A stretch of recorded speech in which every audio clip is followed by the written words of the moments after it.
Salut tout le monde et bonjour dans cet nouveau tutoriel dans Data Alchemy. Dans cet épisode, on va parler de comment changer des valeurs qu'on a déjà insérées dans une table et comment supprimer des valeurs qu'on a déjà insérées dans une table. Ok? Dans le tutoriel précédent, on a vu comment utiliser le select statement et le where clause. Une fois on a une condition, on utilise le where clause. Ok, à ce niveau, je dis bien à ce niveau. Ok, on va aller à workbench et comme je vous l'ai déjà dit dans le tutoriel précédent, on doit sélectionner quelle base de données on veut utiliser. Ok, nous on veut utiliser le course database. Ok, entre parenthèses, on va utiliser les mêmes données qu'on a, c'est-à-dire select all from employees. Ok, et voilà les valeurs qu'on va travailler avec. Ok, employees, 1, Michael Scott 60 000, 2, Jim Halpert 50 000, etc. Ok. Moi, quand j'étais en train de créer et d'insérer les valeurs dans la table Employees, j'ai fait une erreur. Quelle est l'erreur? L'erreur, c'est que cet employé-là, Dwight Schrute, normalement, c'est avec un T à la fin. Dwight Schrute, T-E à la fin. Pas Dwight Schrute avec un T-E à la fin. Non, c'est un T-E à la fin. Et comment je vais faire pour corriger cette erreur? On va utiliser un nouvel statement. Et c'est update. Le update statement. Update, c'est mettre à jour. Ok? Update. Ensuite, on met le nom de la table. Update employees. Set, c'est-à-dire soit. Ok? Soit employee name, parce que nous on veut changer le employee name. La valeur qu'on veut changer est déjà présente dans la colonne employee name. Ok, soit employee name égale, et puisque c'est un texte, c'est un string, on met entre côtes. Ok, et là on met la valeur, la nouvelle valeur, ok, qu'on veut changer. Ok, on met Dwight Schrute avec un T. Ok, et là si on laisse comme ça, on met point virgule, SQL va se demander est-ce que tu veux que tous les employés soit que leur nom soit égal à Dwight Schrute? Bien sûr que non. On veut juste changer Dwight Schrute avec Dwight Schrute. Donc, on a une condition. Ok? Et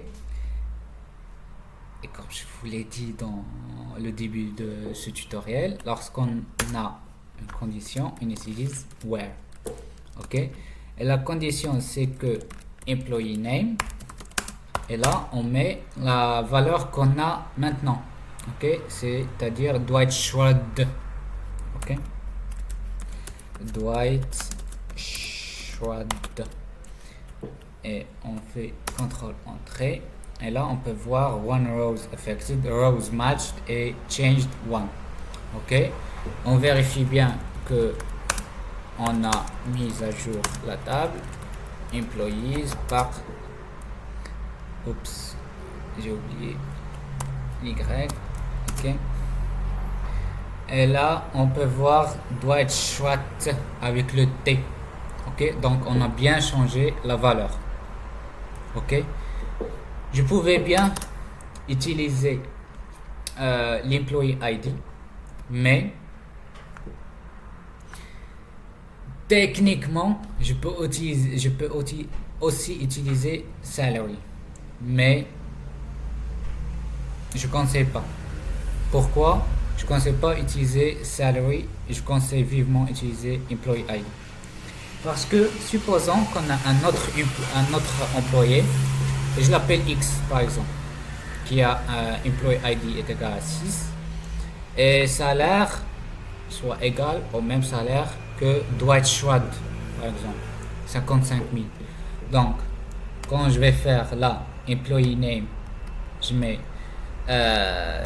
salary equals to 55 000, il va changer les deux valeurs. Et nous, on veut pas changer les deux valeurs. On veut changer juste Dwight Schrute. Ok? Donc, par exemple, si je veux changer le salaire de Pam Beasley, ok? Et je veux le mettre à 45 000. Ok? Je mets update, le nom de la table, employees, set. Et là, on veut changer le salaire, donc on met salary. Et là, on met la nouvelle valeur.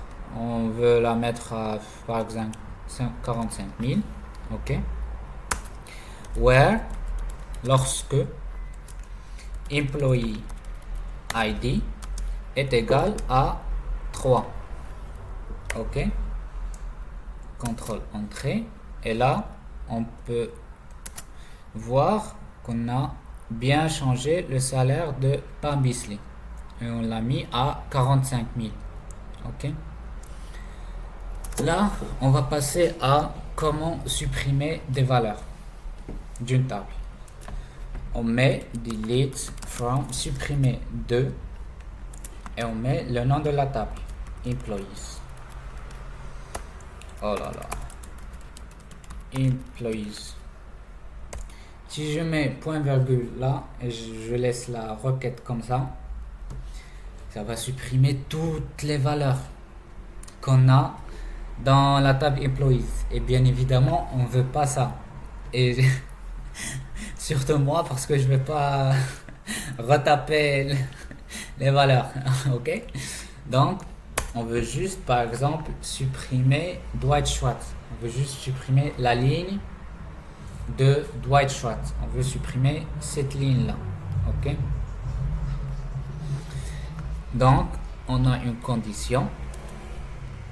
Et c'est que where employee ID, on utilise dans update et delete, on utilise préférentiellement les colonnes qui contiennent des valeurs uniques. C'est-à-dire employee ID c'est unique. Deux employés ne peuvent pas avoir le même employee ID. Et deux employés, c'est très rare d'avoir l'employee name. C'est pour ça il est plus conseillé d'utiliser employee ID que employee name.